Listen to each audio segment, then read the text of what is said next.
जय बोलो देवादिदेव 1008 श्री भगवान महावीर स्वामी की जय जय जय। अहिंसा परमो धर्म की जय जय जय। परम पूज्य आचार्य गुरुवर श्री विद्यासागर जी महाराज की जय जय जय। परम पूज्य 108 मुनिवर्षि प्रमाण सागर जी मुनि महाराज की जय जय जय। नमोस्तु गुरुदेव नमोस्तु।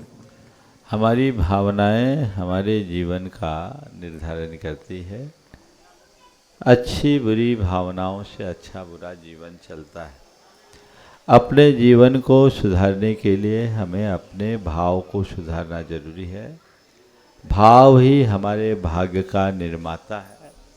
भाव से हम भाव पार लग सकते हैं और भाव ही हमें संसार में उलझाने वाला है।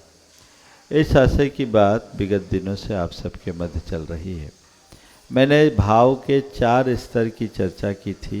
अहम भाव, अहो भाव, भक्ति भाव और क्षमता भाव। अहम भाव और अहो भाव की बात हुई।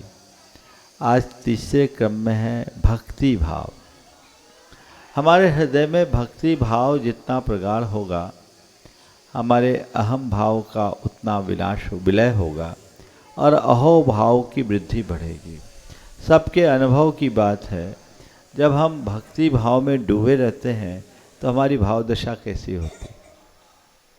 उस समय मन में बड़ी प्रसन्नता, प्रमोद, उल्लास, उमंग होती है। ये जो श्रद्धा पूरी भावना है, यही भक्ति भाव है। सवाल है, हमारे हृदय में भक्ति भाव प्रकट कैसे हो? हम अपनी भक्ति भाव को पुष्ट कैसे करें और अपने भक्ति भाव में निरंतरता कैसे बनाए रखें ताकि हम हर पल भक्ति भाव में बने रहें? तो पहले जाने भक्ति भाव है क्या। दूसरी बात, भक्ति भाव प्रकट कैसे हो। तीसरी बात, भक्ति भाव को पुष्ट कैसे करें। और चौथी बात, भक्ति भाव में निरंतरता कैसे रखें। भक्ति भाव है क्या? पूज्य के गुणों में अनुराग का नाम भक्ति है। गुणानुराग भक्ति। गुणों के प्रति अनुराग जितना प्रगाढ़ हो, हमारे हृदय की भक्ति उतनी बढ़ती है।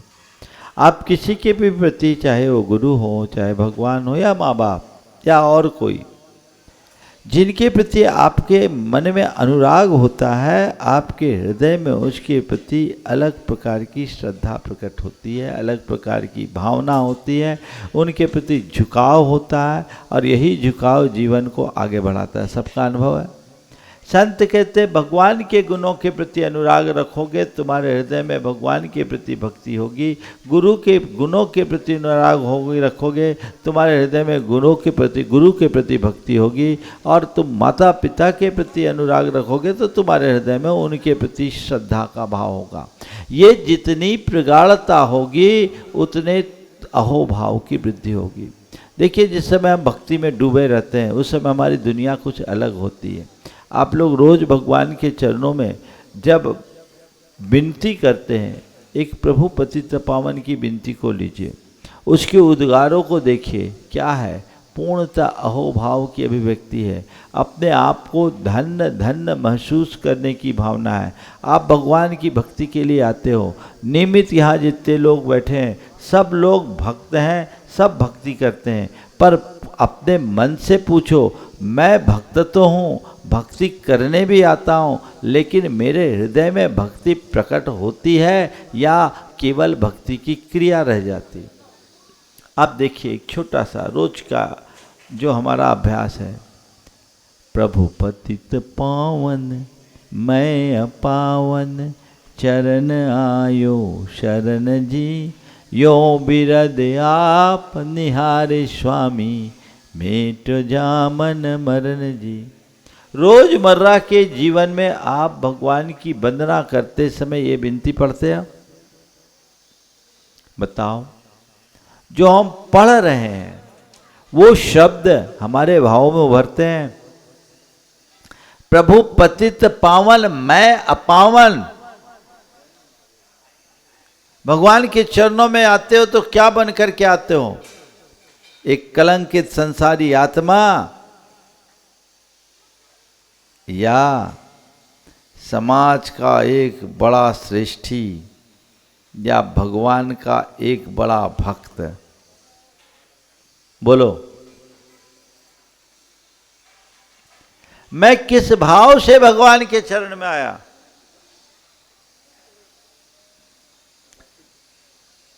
भक्ति भाव से। तो भक्ति भाव दास भाव प्रकट होने पर प्रकट होता है। प्रभु पतित पावन, मैं अपावन। आप पतित पावन हो, मैं अपावन हूं, और मैं आपके दर्शन करने के लिए नहीं आया, मैं आपके शरण में आया हूं। किस लिए आया हूं? शरण आयो चरण जी। आपके चरणों में शरण प्राप्त करने के लिए आया हूं। मतलब जिसके हृदय में भक्ति भाव प्रकट होता है वो दर्शनार्थी नहीं, शरणार्थी बनकर आता है। आप लोग बोलते हैं नहीं त्राता, नहीं त्राता, नहीं त्राता जगत रे, बीत रागात परो देवो न भूतो न भविष्यति, या अन्यथा शरणम नास्ति तमेव शरणम मम, तस्मात् कारुण भावेन रक्ष रक्ष जिनेश्वर। अपने मन से पूछो, ये भाव जो हम उद्गार के रूप में प्रकट करते हैं, ये उद्गार प्रकट करते हैं, वैसा भाव हमारे हृदय में प्रकट होता भी है? आपकी शरण में आ गया। भगवान के चरणों में ढोक तो रोज लगाते हैं, भक्ति से प्रेरित होकर आते हैं, पर भक्ति प्रकट कर पाते हैं? अपने अंदर ऐसा भाव जगाओ। मैं किनके चरणों में आया हूं? त्रिलोकीनाथ के चरणों में। कौन है वो? बीतराग, जगत के त्राता है, जिनने सबको सन्मार्ग दिखाकर सबका उद्धार किया है, और आपकी शरण में आएंगे तभी मेरा उद्धार होगा, इसी विश्वास से मैं आया हूं। मैंने आपके बारे में सुन रखा है, जो जो आए सबको आपने तार दिया। पक्का विश्वास है मुझे भी तारोगे, और अब जिम्मेदारी आपकी है। यो बिरद आप निहार स्वामी, मेट जामन वरन जी। आपकी लोक में एक ख्याति है जिससे प्रेरित होकर मैं आया हूं कि आप सबका उद्धार करते हो। लाखों को तारा, हमको भी तारो। अब तारोगे तो मेरा उद्धार होगा, और नहीं तारोगे तो आपकी बड़वारी जाएगी। ये भाव अंतरंग में आ जाए तो बोलो मन कैसा रहेगा? जब हम किसी को अपना उच्च आदर्श बना लेते हैं और उसकी शरण में आते हैं, भावधारा क्या होती? श्रद्धा, समर्पण, सेवा और भक्ति। चारों बातें आती कि नहीं? भक्ति भाव के ये चार चरण है। अंदर श्रद्धा हो, समर्पण हो, सेवा और भक्ति हो, पूजा, अपने आप ये चीजें होने लगेगी। अंतरंग में ऐसी श्रद्धा हो। आप लोग क्या बोलते हैं? धन घड़ी यों धन दिवस यों ही, धन जन्म मेरो भयो, अब भाग मेरो उदय आयो। बताओ,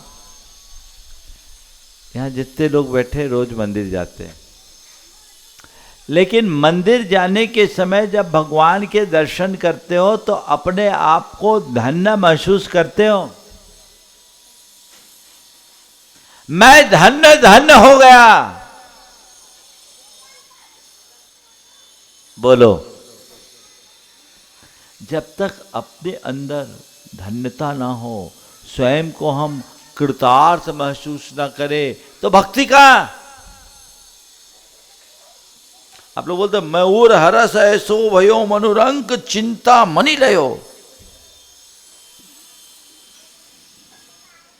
भगवान को देखकर वैसा भाव छोड़ो। किसी आत्मीय से एक लंबे अंतराल के बाद मिलते हो, चेहरे पर स्माइल आती है, मन में प्रमोद भाव आता है, प्रसन्नता आती है। भगवान के दर्शन के लिए जाते हो, मन में वैसा हर्ष होता है। अपने मन से पूछना, दूसरे को मत देखना। अगर मन में यह हर्ष भाव प्रकट हो रहा है, भक्ति की धारा फूट रही है ऐसा समझना।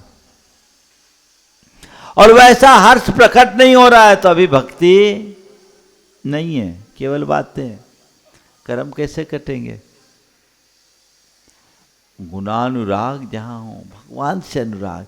किसी एक साधारण व्यक्ति से थोड़ा सा प्रेम होता है, उसको देख करके मन हर्षित होता है। अरे त्रिलोकीनाथ से प्रेम करोगे तो रोम रोम हर्षित होना चाहिए। ये भक्ति भाव अंतरंग में विकसित हो, ये सब अहो भाव की अभिव्यक्ति है। भगवान की भक्ति से कर्म करते हैं, कहते हैं भगवान की भक्ति से कर्म करते हैं। कर्म कैसे कटेंगे? एक बार मुझसे कहा किसी ने कि भगवान का नाम लेने से कर्म कैसे कटेंगे महाराज? नाम तो शब्द है। बोले बिल्कुल शब्दोच्चारण से कर्म नहीं करते, लेकिन नाम लेने से कर्म करते। बोले कैसे? बोले जब हम भगवान का नाम लेते तो केवल शब्द नहीं, उसमें श्रद्धा भी होती। शब्द नहीं, श्रद्धा भी होती है। शब्दोच्चारण से कुछ नहीं हो। किसी व्यक्ति का नाम महावीर रख दो, उसको पूरा करो तो, और भगवान महावीर के चरणों में आओ जय महावीर बोलो तो क्या एक भाव है? बोलो। आप अपनी माँ को माँ बोलते हो और माँ के समवयस किसी दूसरी महिला को माँ बोलते हो, क्या दोनों में एक सा भाव है? शब्द समान है लेकिन प्रभाव अलग अलग है। क्यों? दोनों के साथ जुड़ी हुई भावना, श्रद्धा में भिन्नता है। जब हम भगवान का नाम श्रद्धा से आपूरित होकर के करते हैं तो हमारे कर्म झड़ते हैं। क्यों?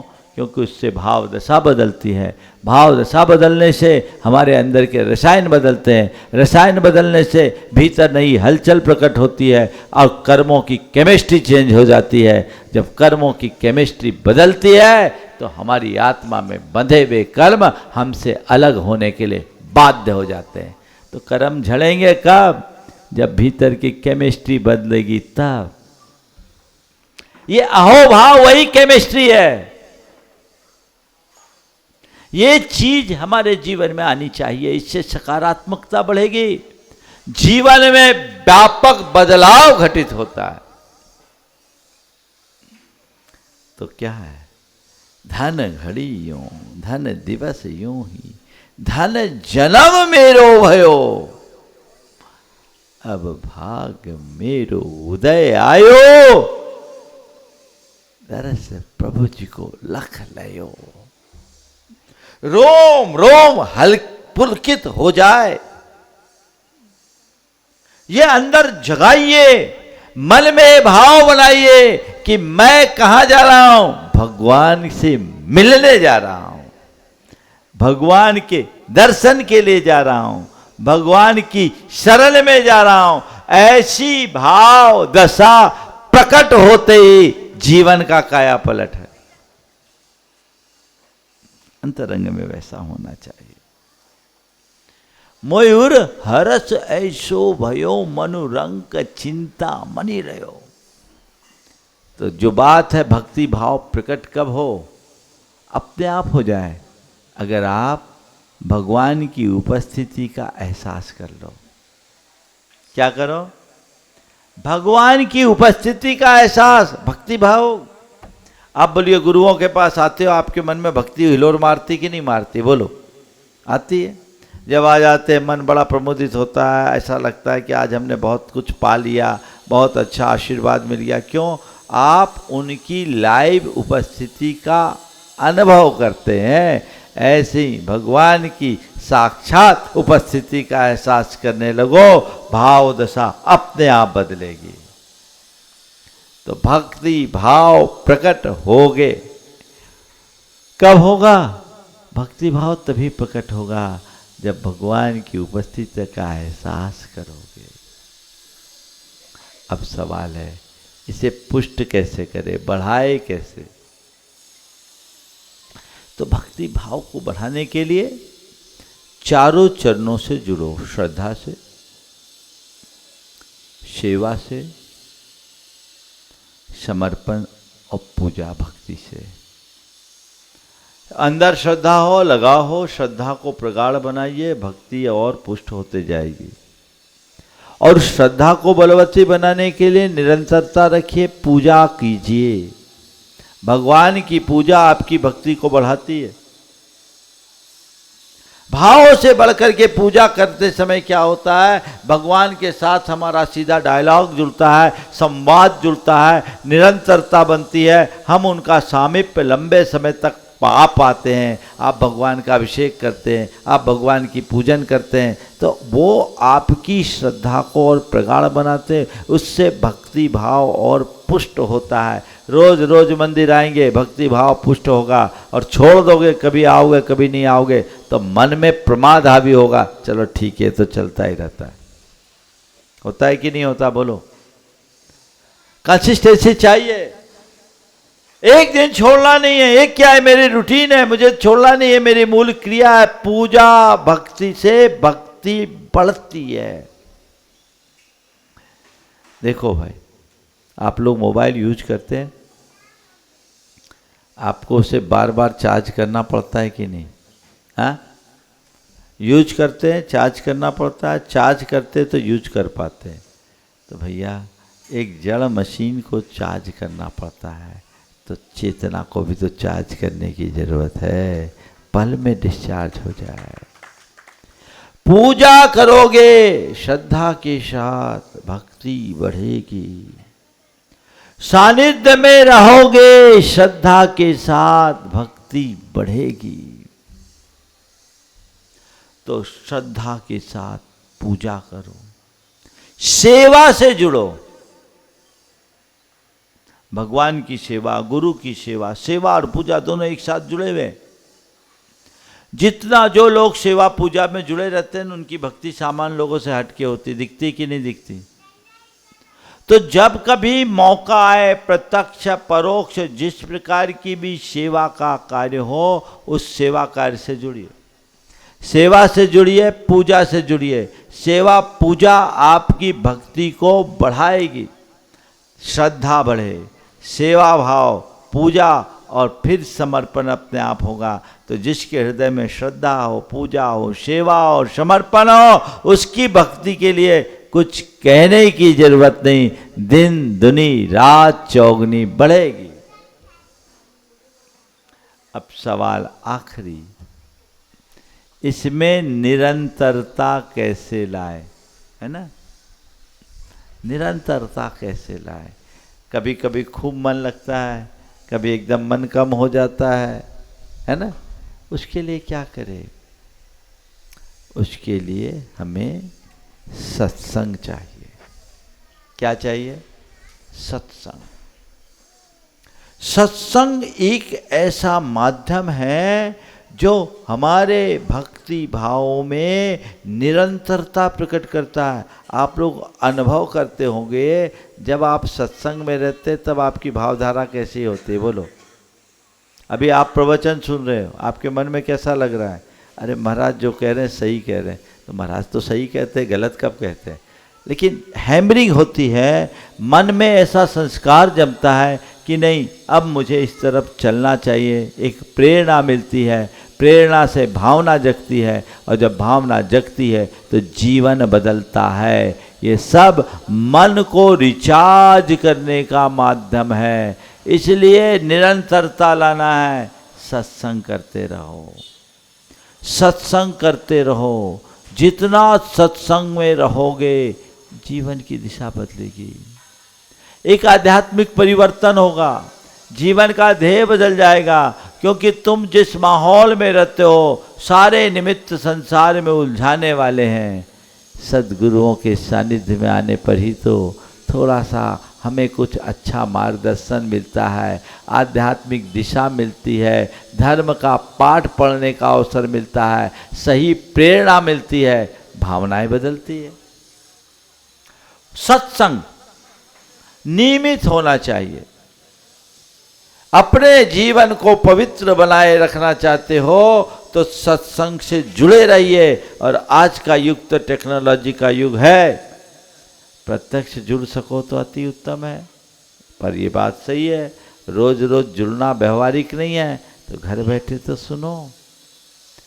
लेकिन एक सलाह और है, प्रवचन सुनना, रील मत सुनना। रील में कुछ नहीं होता आजकल, कुछ पल्ले नहीं पड़ता। और जब आप लोग रील स्क्रॉल करते हो तो प्रवचन के तो 1-2 रील आते होंगे, बाकी रील तुम्हें रियल से गोल कर देते हैं। होता है, घंटों खराब होता है। एक सर्वे आया है जिसमें भारत में प्रत्येक व्यक्ति लगभग 5 घंटे मोबाइल में खराब कर रहा है।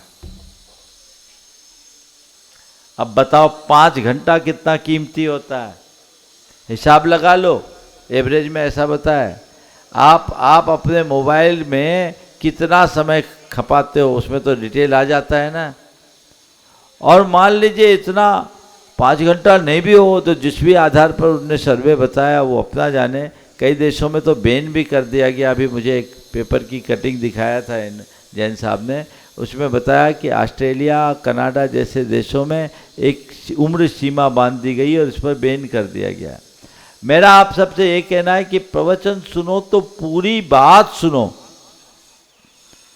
आधा घंटे का पूरा प्रवचन सुनोगे तो मानस को कोई प्रेरणा मिलेगी, तुम्हारे माइंड को खुराक मिलेगी और वो जीवन दिशा बदलेगी। निरंतरता बनाए रखने के लिए बहुत जरूरी है। अगर इसमें निरंतरता है, जीवन की दिशा बदलेगी, धारा बदलेगी, मार्ग प्रशस्त होगा। और निरंतरता नहीं है तो चीजें खत्म होगी। पहला काम सत्संग, अपनी निरंतरता को बनाए रखने के लिए। दूसरी बात, उस निरंतरता को बनाए रखने के लिए मन में संकल्प लीजिए कि ये मुझे करना है। एक आदमी है जो जिस दिन मन हो गया पूजन कर लिया, अभिषेक कर लिया, और एक व्यक्ति है जो संकल्पित है कि मुझे रोज पूजन अभिषेक करना ही है। बोलिए किसकी निरंतरता रहेगी? बिना संकल्प वाले की संकल्प वाले की? संकल्प लीजिए कि नहीं मुझे करना है, मुझे पूजन करना है तो करना, अभिषेक करना है तो करना है, पाठ करना है तो करना ही है, इसमें कोई कोताही नहीं करना है। यदि एक संकल्प ले लो कि मुंह में अन्न तब डालेंगे जब भगवान की पूजा करेंगे, अपने आप समय निकलेगा। हाँ, हो सकता है इस संकल्प के बाद भी आपकी क्रिया रूटीन जैसी हो जाए, अंतरंग में जैसा भाव उभरना चाहिए नहीं हो, लेकिन सत्संग की प्रेरणा साथ में जुड़े रहेगी। और तीसरा है, थोड़ा स्वाध्याय जुड़ जाए तो जीवन में निरंतरता बनेगी। वो कहेंगे अरे नहीं, ये तो मेरे जीवन के उद्धार का आधार है, यहाँ मुझे प्रमाद नहीं करना है, यहाँ मुझे आलस त्यागना है। आलस तो मुझे संसार में उलझाता है, प्रमाद तो मुझे दुनिया में फंसाता है। मुझे उससे बाहर निकलना, उससे मुक्त होना है और सही रास्ता अंगीकार करके चलेंगे, रास्ता प्रशस्त होगा। समझ गए? तो आप सत्संग कीजिए, संकल्प लीजिए, स्वाध्याय कीजिए और नियमित शाम सोने से पहले अपनी समीक्षा कीजिए। समीक्षा कीजिए, दिन भर मैंने आज भक्ति की, उसमें कहाँ कमी रही, कहाँ अधिकता रही, इसमें मुझे कितना और अधिक बढ़ाना है। रुचि बढ़ने से निरंतरता बढ़ती है और रुचि तब बढ़ती है जब हम रोज़ अपने आप को अपडेट करते हैं। आप जितना अपडेट करोगे उतना अपग्रेड होगे। तो हमें ये चारों चरणों को अपना करके करना चाहिए। आप देखिए थोड़े ही दिन में जीवन में कैसा चमत्कार होता है। तो ऐसा भक्ति भाव बढ़े। हम लोग भक्ति की कितनी महिमा पढ़ते हैं शास्त्रों में, भक्ति भाव के बदौलत कितने लोगों ने अपना कल्याण किया। लोग बाकी बातों को महत्व देते हैं, चमत्कारों की बात करते हैं। संत कहते भैया बाहर के चमत्कार में उलझने की जगह अपनी चेतना को चमकाने का संकल्प ले लो। उस दिशा में अगर आगे बढ़ जाओगे तो फिर तुम्हारे लिए कहीं किसी प्रकार की कठिनाई या दुविधा नहीं होगी, तुम्हारा मार्ग अपने आप प्रशस्त होगा। वैसा सोचो, वैसी दृष्टि रखो जिससे जीवन का मार्ग प्रशस्त हो सके, तब काम होगा। भगवान की इस भक्ति से निधत्ति निकाचित कर्म नष्ट होते हैं। कर्म निर्जरा का सबसे सरलतम उपाय है भक्ति भाव। आपसे त्याग तप नहीं होता, चलेगा। आप व्रत उपवास नहीं कर सकते, कोई चिंता नहीं। आप दान पुण्य नहीं कर पाते, कोई फिक्र नहीं। आप भगवान का नाम भर ले लो, भक्ति के साथ अंतरंग से जुड़कर इसका आपका उद्धार सुनिश्चित हो जाएगा। हम लोग बोलते हैं आस्ताम तवस्तव नमस्त समस्त दोषम तत्संग थापि जगताम दुरितानि हंति दूरे सहस्र किरणः कुरुते प्रभैव पद्मा करे सुजल जान विकास भांजे। आह भगवान दोष रहित स्तवन तो बहुत दूर है, आपका नाम स्मरण भी संसारी प्राणियों के पापों को हर लेता है ना। तो नाम जपने में क्या लगता है? नाम जपने से कर्म कटते, ये श्रद्धाल मन में जगा लो। विश्वास पक्का होने पर रास्ता अपने आप बढ़ जाता है, बदल जाता है। सबका मार्ग बदले, सभी उसी मार्ग पर चले। इसी भाव के साथ आज मैं सार संक्षेप में यहीं पर विराम लूँगा। बोलिए परम पूज्य आचार्य गुरुवर श्री विद्यासागर।